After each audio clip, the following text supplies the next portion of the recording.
Page number 497, त्रयोदश अध्याय, चिकित्सा स्थान, श्लोक 1-2। अब इसके आगे मधुमेह चिकित्सा का व्याख्यान करेंगे, जैसा कि भगवान धन्वंतरि ने कहा था। श्लोक 3-4। जिसे कि मधुमेह हो गया है, वैद्यों ने ऐसा जवाब दे दिया, उस प्रमेह रोगी को बुद्धिमान वैद्य इस योग से चिकित्सा करे। ज्येष्ठ और आषाढ़ मास में सूर्य की किरणों से गर्म हुए पर्वत लाख के समान स्वरस शिलाओं से चुआते हैं। क्योंकि यह शिलाएं हैं लाख के समान है, इसलिए शिलाजतु कहते हैं। यह सब रोगों को नष्ट करता है। श्लोक 4-5। शिलाजतु त्रिपु, रांगा, सीसा, तांबा, चांदी, स्वर्ण और कृष्णलो, इन 6 में से किसी एक के साथ मिला रहता है। इसके 6 कारण उत्पत्ति स्थान हैं। इनको इनकी अपनी गंध से जानना चाहिए। चरक में स्वर्ण, चांदी, ताम्र और लोहे के शिलाजतु के गुण कहे हैं। त्रिपु और शीशा अति उपयोगी न होने से छोड़ दिए गए हैं। इसमें जो शिलाजतु लोह से उत्पन्न होता है वह लाख के समान होता है। यह लोह के रस, वीर्य और प्रभाव वाला होता है। इस चरक में इसी को श्रेष्ठ कहा गया है। त्रिपु, शीश, ताम्र, चांदी, सोना और लोह के शिलाजतु में उत्तरोत्तर शिलाजतु श्रेष्ठ है, तो भी प्रयोग में श्रेष्ठ द्रव्य में श्रेष्ठ गुण होते हैं। सब प्रकार के शिलाजतु तिक्त, कटु, कषाय, अनुरस, सर, मृदु विरेचक विपाक में कटु, उष्ण, वीर्य शोषक एवं छेदन करने वाले हैं। श्लोक 9। इनमें जो शिलाजतु कृष्ण वर्ण, बारी, सन्निग्ध, रेती आदि से रहित गोमूत्र की गंध वाला जो उत्तम कहा जाता है। श्लोक 10, 11, 12, 13, 14, 15, 16। इस शिलाजतु को साला, शारादि गण से भावना देकर वमना आदि से शरीर का शोधन करके प्रातःकाल में ही शाल, सारादि गण के क्वाथ से पीस कर घोलकर इसके बल के अनुसार पिए। इसके जीर्ण होने पर जांगल मास रस से भोजन खाए। इस प्रकार अमृत के समान शिलाजतु के 100 पल खाकर शरीर वर्ण बल से पुष्ट होता है, मधुमेह जाता है, बुढ़ापे से रहित बनकर देवताओं के समान होकर 100 वर्ष जीता है। 100 पल सेवन करने से 100 वर्ष की आयु बढ़ती है। 10 तुला 100 पल खाने पर 1000 वर्ष की आयु होती है। बिलावे के समान परहेज प्रमेह, कुष्ठ, अपस्मार, उन्माद, शलीपद, गर्विश, शोष, अर्श, गुल्म, पंडु, विषमज्वर देर से तक नहीं सेवन करने पर शिलाजतु नष्ट करती है। ऐसा कोई रोग नहीं जिसे शिलाजतु अच्छा न करे। चिरकाल से उत्पन्न शर्करा और अश्मरी को यह तोड़ देती। हितकारी औषधियों से शिलाजतु की भावना को घोलना चाहिए।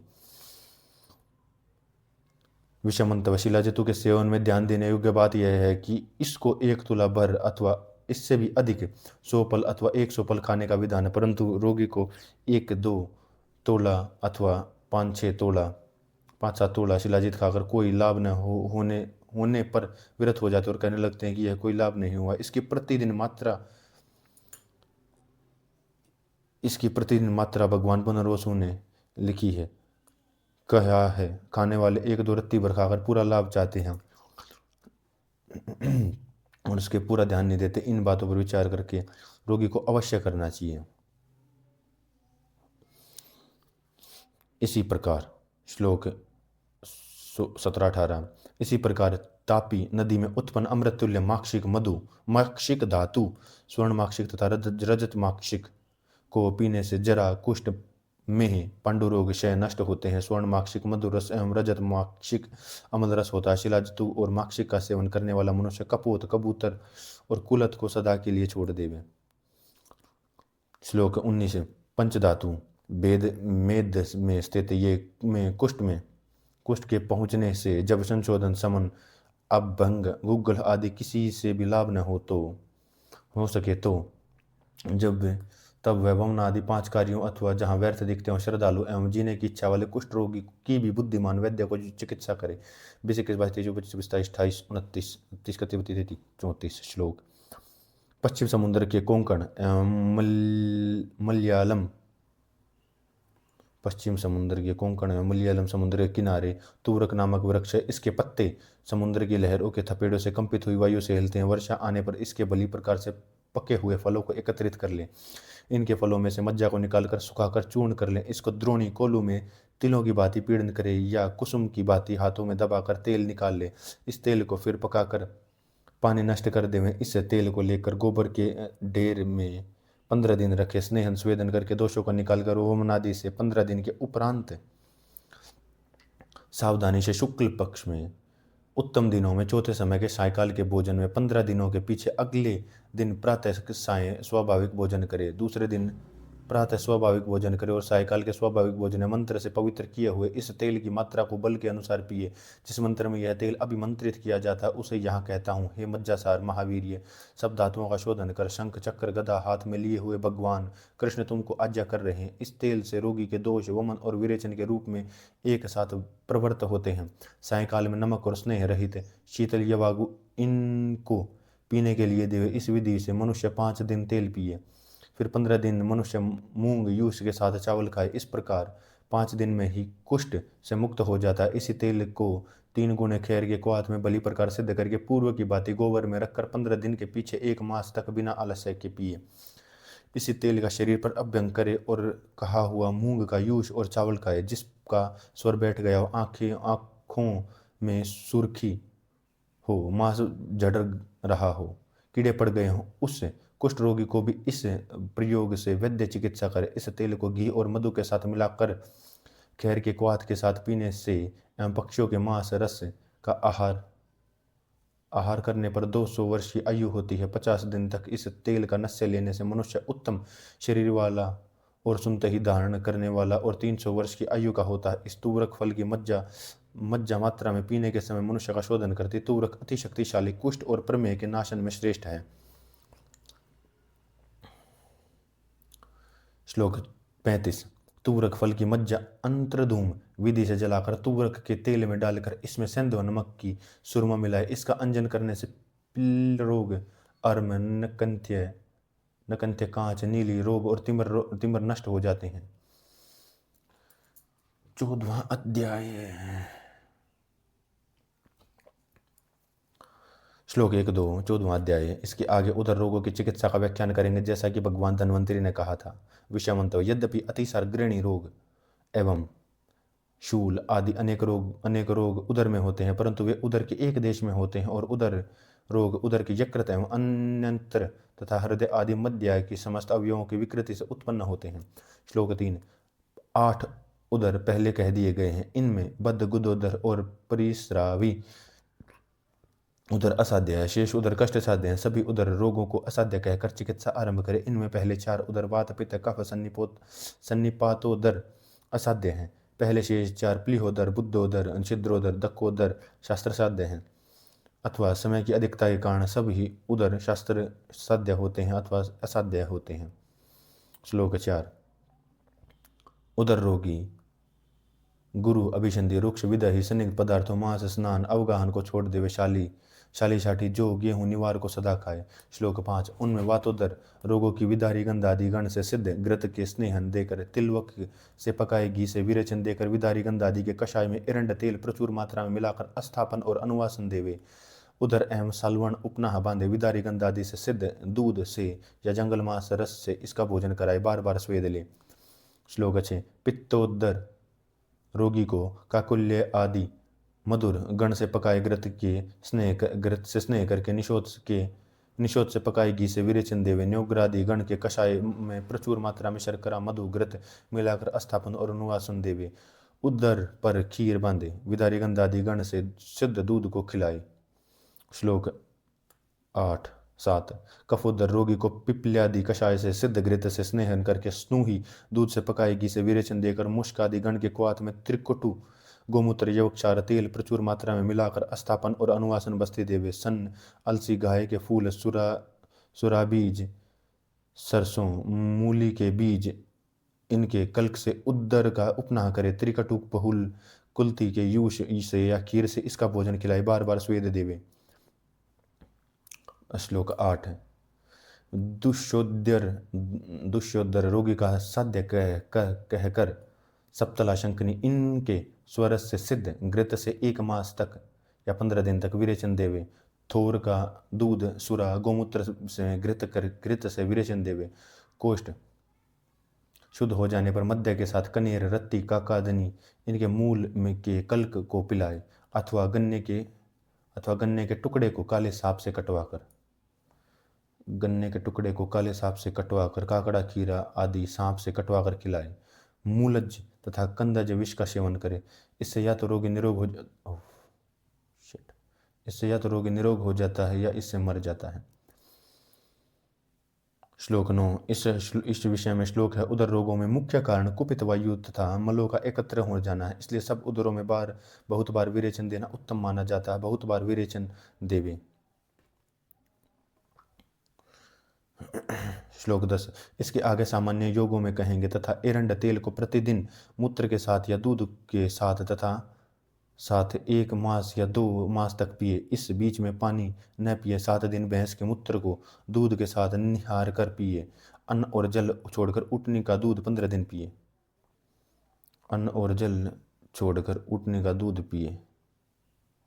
पूर्वोक्त विधि से वर्धमान पिपली नियम से पिपली का 1 मास तक सेवन करे। दंती के तेल को सेंध और अजवाइन के साथ पिए।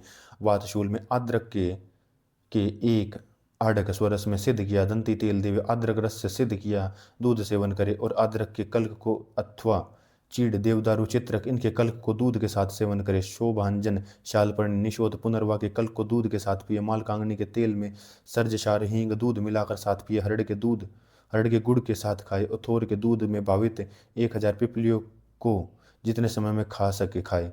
हरड़ और पिपली के चूर्ण को थोर के दूध में भावित करके उत्कारी का लपसी बनाकर देवे। हरड़ का चूर्ण 1 प्रस्त लेकर 1 आड़क में घी में मिलाकर अग्नि पर पिघलाकर मंथन दंड से मथ कर सुरक्षित करके 15 दिन जौ के ढेर में रख देवे। फिर निकाल कर छानकर हरड़ का क्वाथ, खट्टी दही मिलाकर पकाए। फिर योग के अनुसार 1 मास या आधा मास पिए। गाय के दूध में थोर का दूध मिलाकर पकाए। पक जाने पर उतार कर ठंडा होने पर मथनी से मथ कर मक्खन निकाल कर फिर इस मक्खन को थोर के दूध से ही पकाए। फिर योग के अनुसार 1 मास या 15 दिन पिए। चव्य, चित्रक, दंती, अतीश, कूट, सारीवा, त्रिफला, अजवाइन, हल्दी, शंखनी, निशोध, त्रिकटु प्रत्येक आधा कर्ष। अमलतास का गुदा 8 कर्ष। थोर का दूध 2 पल। गो का दूध, गो का मूत्र प्रत्येक 8 पल। घी 1 प्रस्त। सन सबको एक साथ पकाए। इस घृत को 1 मास या आधा मास खाए। ये तीनों घृत और चौथा तिलवक घृत, ये सब घृत उदरगुल में विदृधि, अष्ठीला, आनाह, कुष्ठ, उन्माद, अपस्मार में विरेचन के लिए देने चाहिए। थोर के दूध में से मिलाए। मूत्र आसव अरिष्टों को बहुत बार सेवन करे। त्रिवर्तादि विरेचन द्रव्यों का क्वाथ, सोंठ, देवदारू का चूर्ण मिलाकर 1 कलश मात्रा पिए। एरंड तेल प्रतिदिन लेने में मरोड़ा न हो, इसलिए सोंठ का चूर्ण मिला लेना चाहिए। एरंड तेल। श्लोक 11। संशोधन शमनीय अध्याय में कहे वमन द्रव्य, मदन फल आदि, विरेचन द्रव्य आदि, त्रिवर्तादि, शिरोविरेचन, विडंगादि प्रत्येक 1 पल द्रव्य संग्रहणी अध्याय में पठित। पिपल्यादि, वाचादि, हरिद्रादि गण के द्रव्य जो मिल सके उनको सब नमक इनको बारीक पीस कर सब 8 मूत्रों में घोल दे। इनमें थोर का दूध भी 1 प्रस्त मिलाए। फिर इस सब को मृदु अग्नि में पकाए। पकाते समय निरंतर कड़छी चलाता रहे, कल्क चलाने न पाए। जब बलि प्रकार सिद्ध हो जाए तब उतार कर ठंडा होने पर क्रश के बराबर गोली बनाए। इनमें से 2 या 3 गोलियों का बल की अपेक्षा से 3 या 4 महीने खाए। यह अनाहवृत्ति प्राय करके महारोगों में विशेष रूप से मूत्र के अनुपान से बढ़ती जाती है। कोष्ठ में कृमियों को नष्ट करती है। काश, श्वास, कृमि, कुष्ठ, प्रतिशाय, अरोचक, अविपाक उदाव्रत को नष्ट करती है। श्लोक 12। मेनफल की मज्जा, कुटज, देवदाली, कुट्टुतुम्बी, कुड़ई, तुरई, त्रिकुटु, सरसों, नमक इनको थोर के दूध या गोमूत्र में पीसकर अंगूठे के बराबर यव के आकार की मोटी से मोटी किनारों की पतली वृत्ति बनाकर उदर रोगी को आना होने पर गुदा में तेल और नमक लगाकर 1 या 2 वृत्ति 3 वृत्ति गुदा में रखें। यह अनाह वृत्ति क्रिया वायु मूल मूत्रमल के उदावर्त एवं अध्यमान आना में बरतनी चाहिए।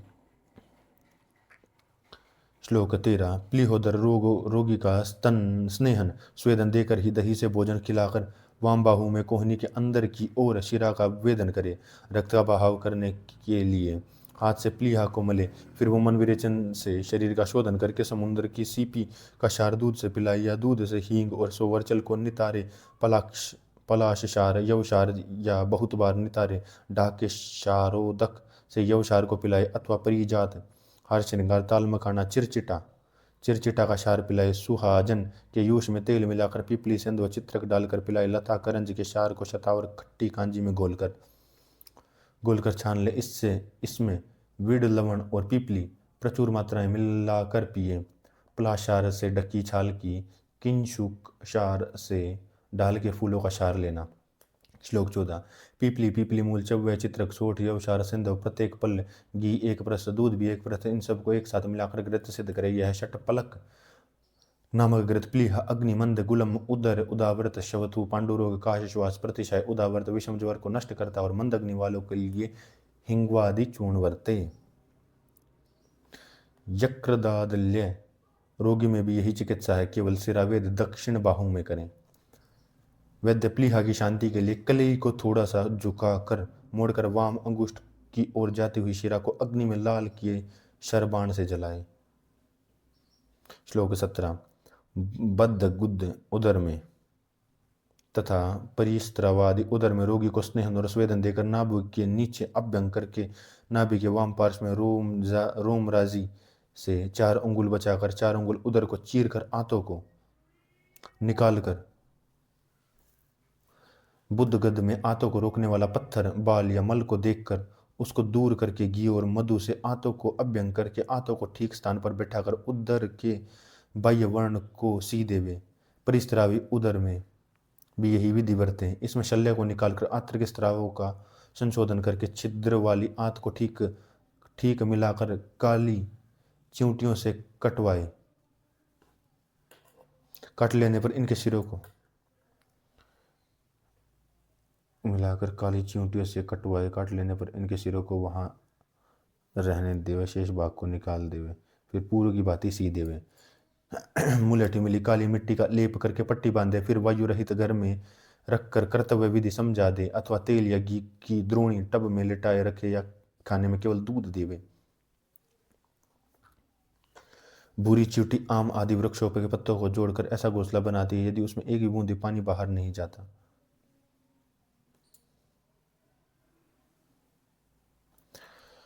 श्लोक 18। दकोदर रोग में वात हर तेल का अभ्यंग करा के गर्म जल से स्वेदन देकर बिठाए। विश्वस्त मनुष्यों को इसको पकड़वा कर कक्षा में लेकर नाभित लपेट कर नाभि के नीचे फार्म पार्श्व में रोमजारी से 4 अंगुल बचाकर ब्रीहिमुख शस्त्र से अंगूठे की मोटाई के बराबर गहरा वेदन करे। इसमें कलई आदि की 2 मुख वाली नाड़ी या पंख की नाड़ी को लगाकर दोष युक्त पानी को निकाल दे। फिर नाड़ी को निकालकर वर्ण पर तेल और नमक का लेप करके पट्टी बांध देवे। एक ही दिन में संपूर्ण दोषोदक को न निकाले। एक दम से सब पानी निकाल देने पर प्यास, ज्वर, अंगों का टूटना, अतिसार, श्वास काश, पाददाह उत्पन्न हो जाते हैं, अथवा बल आने के पूर्व ही उदर में और भी अधिक पानी भर जाता है। इसलिए 3, 4, 6, 8, 10, 12, 16 दिनों का अंतर रखकर दोषोदक को थोड़ा थोड़ा बाहर करे। दोष के निकल जाने पर पेट को भेड़ के चमड़े, रेशम या अन्य चमड़े मजबूत पट्टी से कसकर बांध देवे। इससे वायु अश्मान अद्धमान नहीं होती। 6 मास दूध से या जंगल मांस के रस से भोजन करे। फिर 3 मास तक आधा पानी मिलाकर भोजन दूध से बिजोरा आदि फलों, खट्टे फलों से, रस से, जंगल मांस से भोजन करे। शेष 3 मास तक हितकारी लघु अन्न खावे। इस प्रकार करके 1 साल में निरोगी होता है। विषय मंतव्य। सब प्रकार के उदर रोगों में तथा शोथ रोगों में श्रत दूध का प्रयोग बहुत लाभप्रद प्रमाणित होता है। श्लोक 19। इस श्लोक में अस्थापन में, विरेचन में, पानी में, पीने में, आहार विधान में सब में कुशल वैद्य को उदर रोगियों के लिए गर्म दूध या जंगल मांस रस बरतना चाहिए। 15वां अध्याय। 15वां अध्याय श्लोक 1-2। अब इसके आगे मूढ़ गर्भ चिकित्सा का व्याख्यान करेंगे। जैसा कि भगवान धन्वंतरी ने कहा था, मूढ़ गर्भ को निकालना जैसा कठिन कार्य दूसरा कोई नहीं। मूढ़ गर्भ को निकालने जैसा कठिन कार्य दूसरा कोई नहीं, क्योंकि इसमें योनि, यकृत, प्लीहा, आंत्रविवर गर्भाशय के बीच में स्पर्श से ही काम करना होता है। गर्भ और गर्भिणी को किसी प्रकार की हानि पहुंचाए बिना गर्भ और गर्भिणी को किसी प्रकार की हानि पहुंचाए बिना एक ही हाथ से उत्कर्षण, ऊपर खींचना, नीचे खींचना, स्थान परिवर्तन करना, काटना, टुकड़े करना, छेदन करना, दबाना, सीधा करना आदि कार्य करने पड़ते हैं। इसलिए स्वामी की आज्ञा लेकर अतिशय सावधानी के साथ कार्य आरंभ करें। श्लोक 4। संक्षेप में मूढ़ गति 8 प्रकार की कही है। स्वभाव प्रकृति से आने पर 3 तरह की रुकावटें होती हैं तथा शिर की विपरीतता से अंशु कंधों के कारण और नितंब के कारण। श्लोक 6-7। गर्भ के जीवित रहने पर सूतिका में गर्भ निकालने का यत्न करें। यदि न निकल सके तो च्यवन मंत्रों को सुनाए। न निकल सके तो च्यवन मंत्रों को सुनाए। उन मंत्रों को कहते हैं, हे स्त्री, तेरे मंदिर में अमृत, सोम, चित्र मानु, उच्च श्रवा नाम का घोड़ा रहे। हे स्त्री, यह अमृत रूपी जल लाया हूँ, तेरा लघु गर्भ छूट जाए। अग्नि, वायु, सूर्य, इंद्र और समुद्र तुझे शांति प्रदान करे। पशु विपाश मुक्त हो जाए, सूर्य की किरणें छोड़ दी, गर्भ भय से मुक्त हो गया, जल्दी आ जा, देरी न कर। इन 54 मंत्रों को पानी से अभिमंत्रित करके पिलाते रहें। श्लोक 9, 10, 11। शरीर स्थान अध्याय 10 में कही अप्रापातन की औषधियों का इसमें प्रयोग करें। गर्भ के अंदर मर जाने पर स्त्री को पीठ के बाहर चित्त लेटाकर टांगों को घुटना पर मोड़कर गर्भ के अंदर मर जाने पर स्त्री को पीठ के बाहर चित्त लेटाकर टांगों को घुटना पर मोड़कर नितंब के नीचे एंडवी कपड़ों की गद्दी रखकर कटी को ऊंचा उठाकर योनि में से मल के फूलों की पिच्छु एवं घृत लिप्त हाथ प्रविष्ट करके गर्भ को निकाल ले। इसमें जो गर्भ दोनों टांगों से आ रहा हो उसे सीधा अनुलोमन में खींचे। जिस गर्भ की एक टांग बाहर होगी दूसरी टांग फैलाकर पीछे खींचे। जिस बच्चे के नितंब योनि में आए हुए हों उसके नितंबों को दबाकर ऊपर धकेले और टांगों को फैलाकर बाहर लाए। जो बच्चा तिरछा अग्रल की भांति आड़ा आ रहा हो उसे पिछले आधे भाग को नितंब टांग को ऊपर की ओर धकेलकर पूर्वार्ध सिर के भाग को योनि में सीधा निकाले। जिसे सिर पार्श्व की ओर मुड़ा हो उस गर्भ में कंधों को दबाकर ऊपर की ओर धकेलकर सिर को योनि मार्ग में निकाले। जिस गर्भ के दोनों बाहु योनि मार्ग में आ गए हों उसमें कंधों को ऊपर की ओर दबाकर सिर को सीधा लाकर बच्चे को बाहर करे। अंत के 2 मूढ़ गर्भ असाध्य हैं। इस प्रकार से यदि करना संभव न हो तो शस्त्र कर्म करे। चेतन गर्भ पर शस्त्र कर्म न करें। यदि ऐसा किया जाता है तो गर्भ माता और अपने को मार बैठता है। जब रोग अवस्था असहन हो, जब गर्भ का पातन करना ठीक है, गर्भिणी को मारना उत्तम नहीं। इसलिए जो ठीक हो वह उस समय वर्ते। वक्तव्य: अपनी हानि, यश का नाश और अप्रतिष्ठा होना, गर्भ की रक्षा या माता की रक्षा, ये प्रश्न अवस्थानुसार ही चिकित्सक का निर्णय करता है। इसलिए जो समय पर ठीक हो वह ही करें। विषमंत: उक्त 2 मूढ़ गर्भों में शस्त्र कर्म करना इसलिए विहित है कि किसी प्रकार गर्भिणी के प्राण बच जाएं, परंतु जीवित गर्भ पर शस्त्र द्वारा कर्म करना कभी उचित नहीं। गर्भिणी पर उचित नहीं, अन्यथा वह तड़पकर अपने गर्भिणी को मार डालता है। इस दशा में आजकल तो उदर तथा गर्भाशय को चीरकर जीवित गर्भ बाहर निकाल लिया जाता है।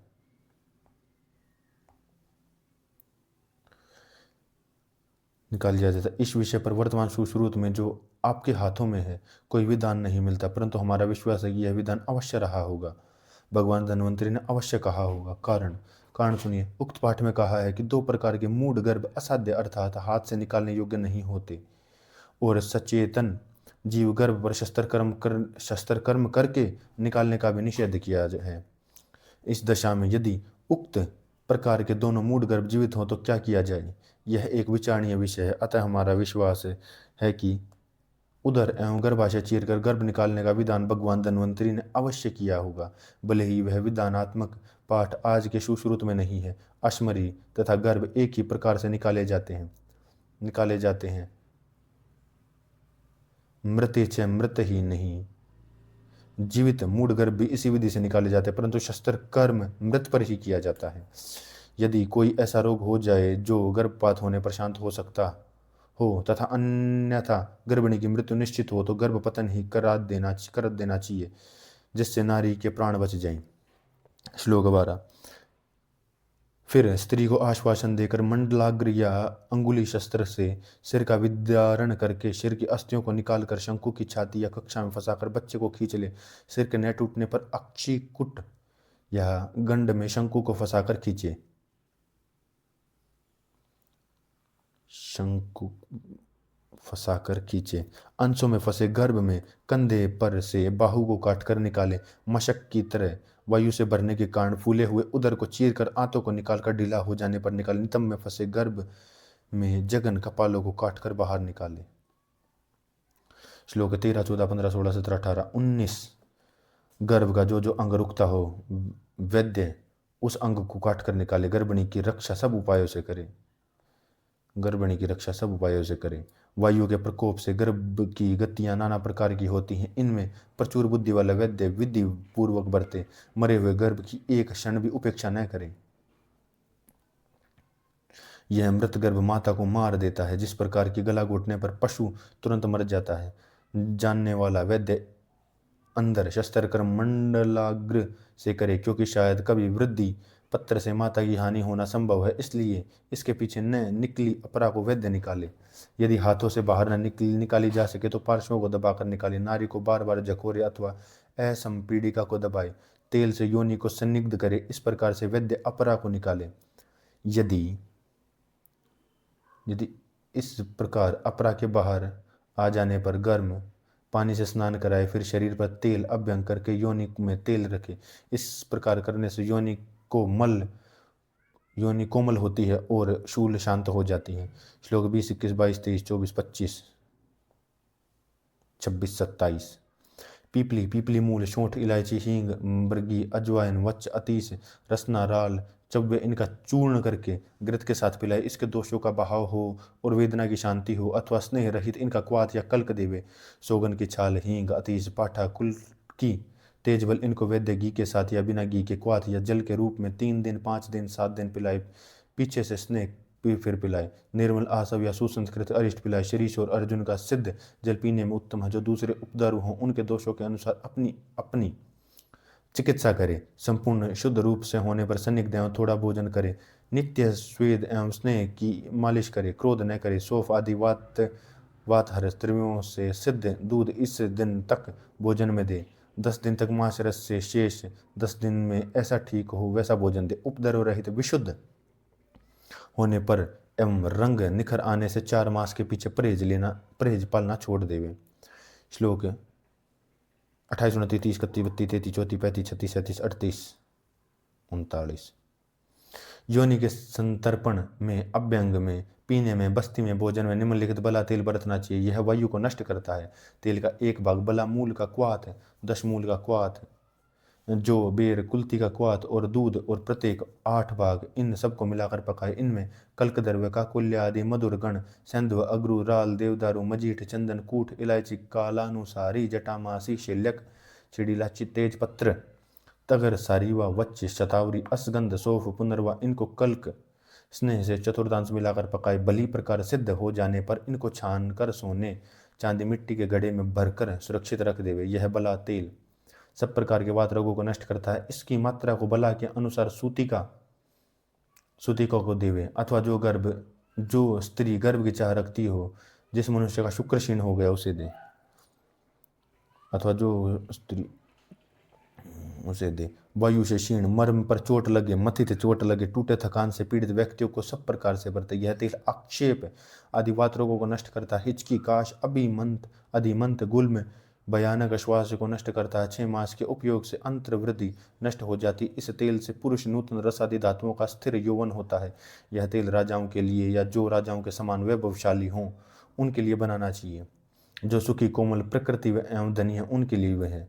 जो सुखी कोमल। श्लोक 40, 41, 42, 43, 44। अथवा तिलों को बलाक्वात से बहुत बार 21 बार भावित करके इन तिलों से तेल निकाल ले। इस तेल को बलाक्वात से 100 बार सिद्ध करके प्रत्येक बार नया बलाक्वात करे। इस शतपाकी बला तेल को वायु रहित एकांत घर में बल के अनुसार बरते। इसके जीर्ण होने पर छाटी के चावलों को दूध के साथ खाए। इस विधि से इस तेल को की एक द्रोण मात्रा का उपयोग करके कहे हुए अन्न को दुगने समय तक खाए। इस प्रकार करने से बल वर्ण से युक्त होकर सब पापों से रोग मुक्त होकर 100 वर्ष की आयु भोगता। यह एक द्रोण तेल सेवन से 100 वर्ष की आयु बढ़ती है। श्लोक 44।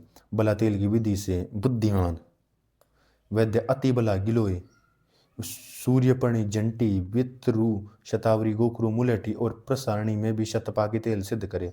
श्लोक 45, 40, 47। नीलोफर शतावरी का मूल इनको गाय के दूध में पकाए। इस वैद्य से तिल तेल को 100 बार सिद्ध करे। सिद्ध करते समय बला तेल में कहे कलकों में भी इसमें मिलाए। इन सब की उपयोग विधि और इन सब गुणों को वैद्य बला तेल के समान जाने। इस बला तेल में बला क्वाथ के साथ बला का कल्क भी तेल पाक से मिलाना कई आचार्य कहते हैं। अर्थात गोतक है। अधिक से अधिक संख्या में तेल सिद्ध करे। दूध का पाक मिलाना चाहिए। बिना पानी में के दूध में औषधियों का पूरा गुण नहीं आता। 16 अध्याय 16वां अध्याय।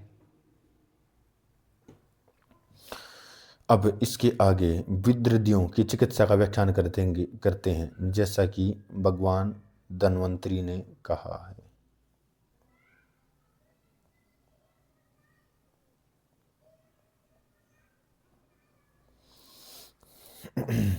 श्लोक 3। निदान स्थान में जो कहे 6 प्रकार की विद्रदियां कही, इनमें सन्निपातजन्य विद्रदि असाध्य है। शेष जो 5 विद्रदियां हैं उनकी अमावस्था में शोफ की चिकित्सा जल्दी से करनी चाहिए। चिकित्सा करनी चाहिए। श्लोक 4, 5, 6, 7, 8, 9। वाजन्य विद्रदि वातगण एरंड आदि भद्रवेद आदि गण द्रव्यों के मूल कलकों को घी तेल वसा के साथ मिलाकर सुहाता हुआ गर्म में मोटा लेप करना चाहिए। उपनाहन पुलटिस के लिए अनुपमास भैंस सुअर का, ओदक मांस कछुआ मछली आदि का, उपनाहन पुलटिस में सुअर का, ओदक मांस का, कुकल्या आदि इनके गण जो आटे के साथ मिलकर इनमें थोड़ा सा नमक मिलाकर तेल आदि स्नेह कांजी अमल द्रव्यों के साथ करके उपना देना चाहिए। वेशवार अस्थि रहित मांस को पीसकर स्विन करके पीपली मरीच आदि का मिलाकर बनाया। कृष्णा तिल तुंडुल मांस बनाई। यवागु दूध एवं पायस खीर इनसे निरंतर करे और रक्त को भी निकाले। इतनी सब चिकित्सा करने पर भी यदि विद्रदि पकने की ओर हो तो उसे पकाकर शस्त्र से चीर देवे। चीरकर इसका शोधन करे। विद्रदि को बृहत पंचमूल के कषाय से धोकर लवण प्रदान तथा भद्रव्य आदि गण तथा मुलेटी से मिले तेलों को इसको भर देवे तथा त्रिवर्त आदि विरेचन द्रव्यों के चूर्णों को तेल घी तेल वसा में मिलाकर शोधन करे। अथवा मिश्रोक्त अध्याय में कहे रोपण घृतोक्त पृथक्प्रणी आदि से सिद्ध किए घी तेल और इनकी वसा को रोपण करें। श्लोक 10, 11, 12, 13, 14, 15। पित्रज विद्रदि में शर्करा लाजा मुलेठी सारीवा इनके दूध में पीसकर लेप करे अथवा शीर विदारी खस और चंदन इनके क्वात से या शीत कषाय से या दूध से गन्ने के रस से अथवा शर्करा मिश्रित जीवनीय घृत से इस पर परिसेचन करें। निशोत और हरड़ के चूर्ण को मधु से पतला बनाकर उसके लेप करें। जोक से रक्त को निकाले। इतना सब करने पर भी यदि पकने लगे तो उपना लगाए। पकने पर इसको चीरकर बुद्धिमान वैद्य बरगद आदि शीर वृक्षों के कषाय से या कमल आदि के कषाय से धोकर तिल मुलेठी इनको मधु और घी पिलाकर लेप करे। ऊपर से पतले वस्त्र द्वारा वर्ण को ढाप दे। पुंडरीक मजीठ मुलेठी खस प्रदमाक और हल्दी इनके द्वारा दूध में सिद्ध किए घृत वर्ण रोपक हैं। अथवा विदारी प्रश्निपर्णी मजीठ लोध चंदन बरगद आदि शीर वृक्षों के पत्ते या इनकी छालों में सिद्ध किया घृत उत्तम वर्ण रोपक है। श्लोक 16, 17, 18, 19, 20, 21। करंज के नूतन उत्पन्न कोमल पत्ते और फल, चमेली के पत्ते, पटोल, परवल तथा नीम के पत्ते, हल्दी, दारू हल्दी, मोम, मुलेठी, कुटकी, प्रियंगु, कुशा की जड़ और जल वेतस की छाल, मजीठ, चंदन, स्वस, कमल, सारीवा, कृष्ण सारीवा, निशोत प्रत्येक एक कर से लेकर इससे एक प्रस्ताव पाक करे। यह ग्रत दूषित वर्ण की शांति करने वाला, नाड़ी वर्ण का शोधक तुरंत छिन्न हुए वर्णों के लिए करंजादि ग्रत मंगलकारी है। और जो दुष्ट वर्ण है और जो वर्ण असाध्य समझ लिए गए हैं, गहरी नाड़ियां और तुरंत काटे हुए वर्ण अग्नि एवं क्षार से उत्पन्न भयंकर वर्ण इस करंजादि ग्रंथ से बिना संशय के अच्छे हो जाते हैं। श्लोक 22, 23, 24, 25, 26 है। कफजन्य विदर्धी में ईंट, ईंट, रेती, डेला, गाय का छाना, जंगल में सूखा गोबर, तुष्य, पांशु, धूलि तथा मूत्र इनके गर्म करके इनसे निरंतर स्वेद देवे। कषायों को पिलाकर वमन से, आलेपन से, उपनाहों से दोषों को बार बार निकाले। आलंबू तुम्बी से रक्त को निकाले। पक जाने पर चीर कर अर्घवादि गण से कषाय को इनको धोए। हल्दी, निशोत, सूत, तिल और मधु मिलाकर इनसे वर्ण को मार देवे। सूत्रस्थान 18 अध्याय में इस कही विधि से इस वर्ण बलि प्रकार बांध देवे। फिर कुलती, दंती, निशोत, काली, निशोत, आक, तिलवक, सिंधु और इनसे गोमूत्र के साथ तेल सिद्ध करके लगाए। श्लोक 27, 28, 29, 30, 31, 32, 33।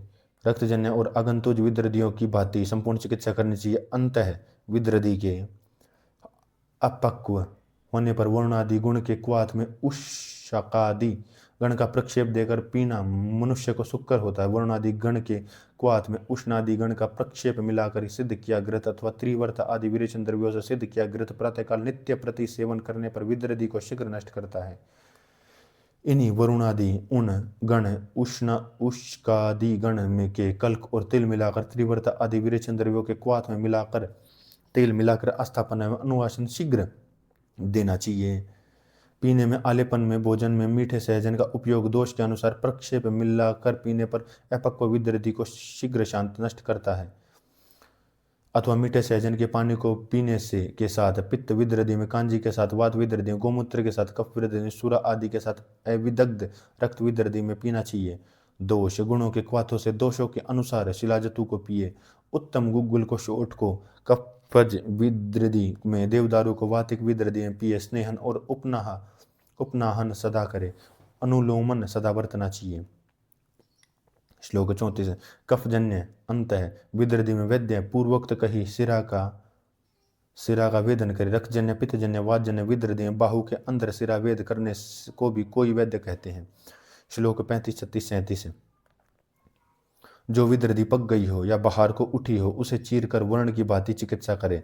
अथवा अपने आप ऊपर मुख से या नीचे से गुदा को बाहर रह जाने पर वरुणादि को, मीठे सहजन को मिरे, कांजी, सुरा, आंसू के साथ पीना चाहिए। सहजन मूल के क्वाथ में चावलों को पकाकर इनमें राई का बघार संस्कार देकर जो बेर और कुल्थी के यूष के साथ मनुष्य खाए। प्रतिदिन प्रातः काल तेलवक घृत को मात्रा में सेवन करे तथा त्रिवर्तादि गण क्वाथ में सिद्ध घृत को विदृधि की शांति के लिए खाए। श्लोक 38 विदृधि पकने न पाए इस प्रकार का वैद्य को प्रयत्न करना चाहिए। विदृधि का परिपाक हो जाने पर सफलता अनिश्चित रहती है। श्लोक 38, 39, 40, 41, 42, 43। मज्जाजन्य विदृधि को असाध्य कहकर चिकित्सा करेंगे। इस विदृधि में स्नेहन स्वेदन करके रक्त मोक्षण करे। विदृधि में कही संपूर्ण चिकित्सा बरते। पक जाने पर अस्थि को काट देवे। जब शल्य रहित बाह्य वस्तु पूय आदि जाए तब वर्ण की भांति शोधन करे। तिक्त कषाय को इससे धोए तथा तिक्त सर्पी खाने को दे। यदि रोगी में मज्जा का स्त्राव बंद नहीं होता, थोड़ा बना ही रहता, तब बुद्धिमान संशोधनीय को बरते। प्रियंगु, गातकी, लोध, कट्टफल, तिनीश, साधन, सिंधव इनसे तेल पकाना चाहिए। यह तेल विदृधि वर्ण को भरने वाला होता है। विषमंतव्य अंगुली पर जो फिट्टम हुआ, पंजाब में इसी का नाम फोड़ा है या गल का निकल आता है। उसमें अंगुली की एक अथवा दो अस्थियां गल जाती हैं, वे निकल जाते हैं और वर्ण का रोपण कर दिया जाता है। अंगुली टेढ़ी हो जाती है अथवा नष्ट। इसी प्रकार अन्यत्र मज्जापाक में अस्थि सड़ जाती है।